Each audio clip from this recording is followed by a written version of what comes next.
अड आहिन मुनाफिक खोड़ जलाल ही खोखर चवे सट अहिड़ी पटी मस ठाहे भगो पेरे उगाड़े आहे सट अहिड़ी पटी मस ठाहे भगो पेरे उगाड़े आहे माण्हू मुनाफिक अंदर जो कारोबार करे पियो मूंखां प्यारो शोबाजी छड़ी मसला भगो पेरे उगाड़े आहे सट अहिड़ी पटी मस ठाहे भगो पेरे उगाड़े आहे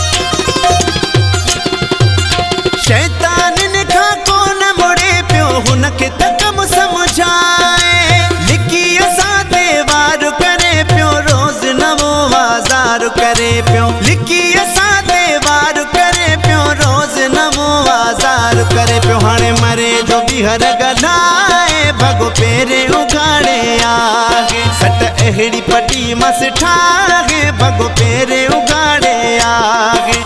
माण्हू मुनाफिक अंदर जो कारोबार करे पियो मूंखां प्यारो शोबाजी छड़ी मसला भगो पेरे उगाड़े आहे सट अहिड़ी पटी मस ठाहे भगो पेरे उगाड़े आहे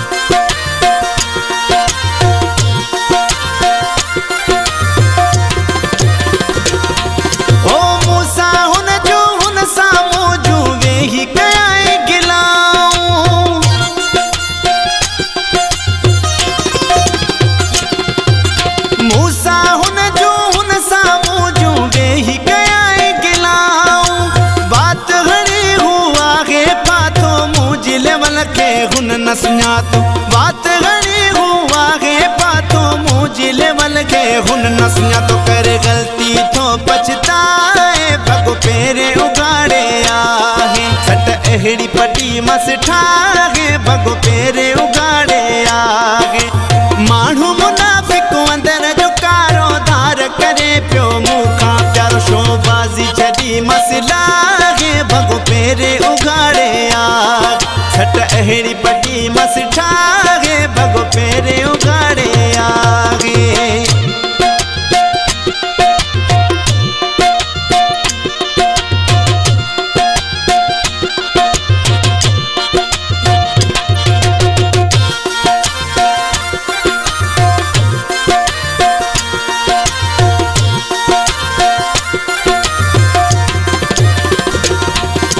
सर की शबीर के दिखाया तारा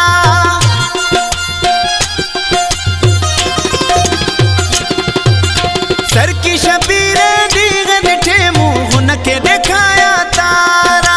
जैसी ताई जियरो हूं दो वरी कदे ना साम्हूं ईंदो जैसी ताई जियरो हूं दो वरी कदे ना साम्हूं ईंदो ॾिसंदो न मुंहुं फेराए भगो पेरे उगाड़े आए सट अहिड़ी पटी मस ठाहे भगो पेरे उगाड़े आहे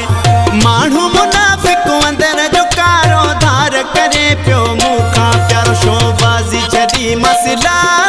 भगो पेरे उगाड़े आहे सट अहिड़ी पटी मस ठाहे भगो पेरे